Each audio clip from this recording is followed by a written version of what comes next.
दोस्तों नमस्कार, बहुत स्वागत आपका चौकस भारत में। मैं आपका दोस्त ब्रजेंद्र।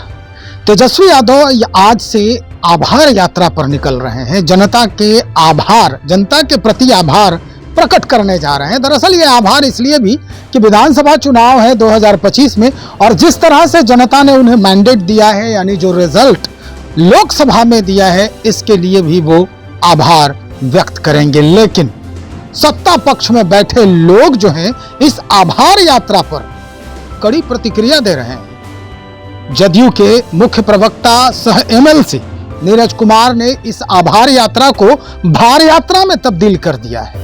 दरअसल वो कैसे भार यात्रा बता रहे हैं इस यात्रा को, तेजस्वी यादव की यात्रा को, हम आपको सुनवाते हैं।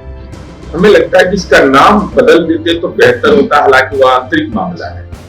आभार यात्रा से अच्छा रहता भार यात्रा।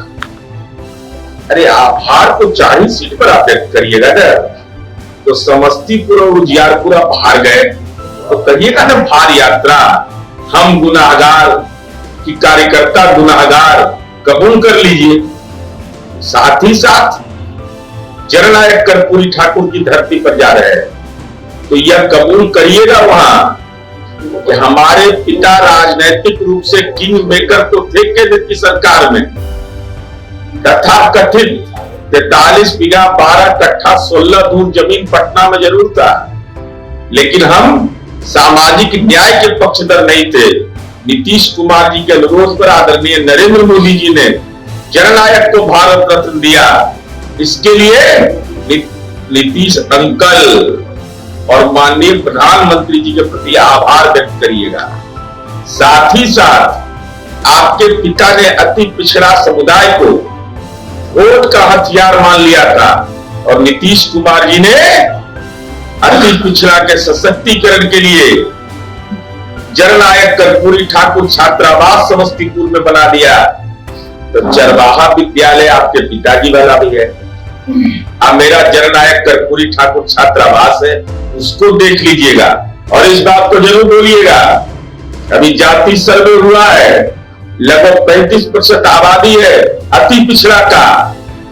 23 में 2 बीपीएल बना दिया अति पिछड़ा को, 23 में 2 सीट और 16 में 5 सीट दिए, और 4 सीट हमारा अति पिछड़ा समुदाय जीता और 2 में 2 हार गया। और बीमा भारती का जो फजीयत आपने राजनीति में करवा दिया अति पिछड़ा समुदाय की बेटी का, वह गुनाह कबूल करिएगा।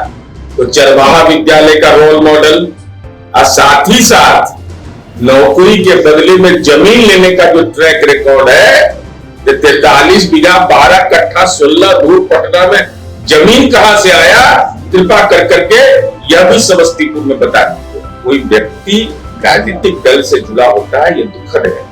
जो भी पटना सिटी में घटना हुई है वह बिल्कुल ही दुखद है, चिंताजनक है, पीड़ाजनक है। लेकिन आम और खास में कोई अंतर नहीं होता है। कानून सबके लिए बराबर है।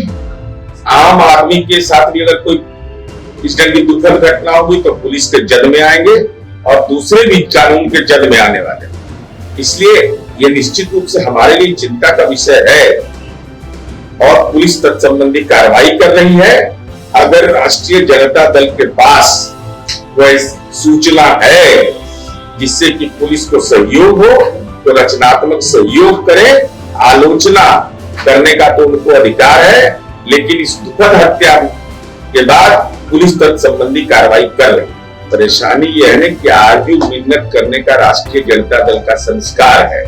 ये लोग कोर्ट में भी जाते थे, कहते हैं हुजूर आ गए हैं, कृपा करिएगा, हमारा तबीयत खराब है, जेल मत भेजिएगा, जमानत दे दीजिए।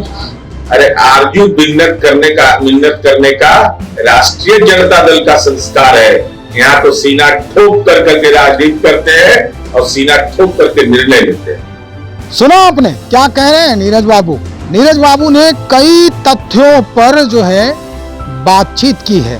आभार यात्रा पर बात की, पटना में जिस तरह से भारतीय जनता पार्टी के एक नेता की हत्या हुई उस पर भी बात की, और उसके बाद लालू प्रसाद यादव जी के द्वारा बनाए गए चरवाहा विद्यालय और कई ऐसे संस्थानों पर भी उन्होंने कटाक्ष किया है।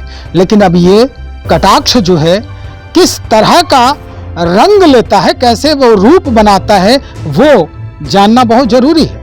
दरअसल आंकड़ों के जो खेल हैं नीरज कुमार जी के, ये बड़ी आसानी से खेल लेते हैं।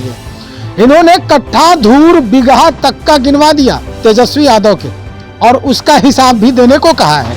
तो चलिए हम इंतजार करते हैं कि अब तेजस्वी यादव जी के तरफ से क्या बयान आता है इस पूरे आंकड़े का जो नीरज बाबू बता रहे हैं। मिलते हैं फिर, उसके बाद हम आपको दिखाएंगे कि इन आंकड़ों का सही मायने क्या कह रहा है।